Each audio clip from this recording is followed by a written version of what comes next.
माझ्या मावळ तालुक्यातले, मुळशी तालुक्यातले, बारामती तालुक्यातले, पुरंदर तालुक्यातले, राजगड तालुक्यातले, भोर तालुक्यातले, पुणे पिंपरी चिंचवडचे झाले ना चांगले.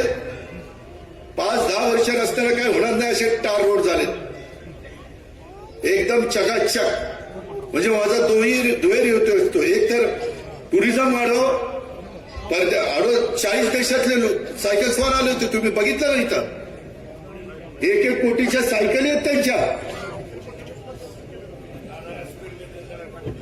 समरे तिच्या आले असते म्हणजे रस्ते टार करायचे पडत त्या रोडला जोडणारे इतर रस्ते त्याला स्पीड ब्रेकर करेल की तो तिकडून येताना मेन रोडला स्लो चालेल.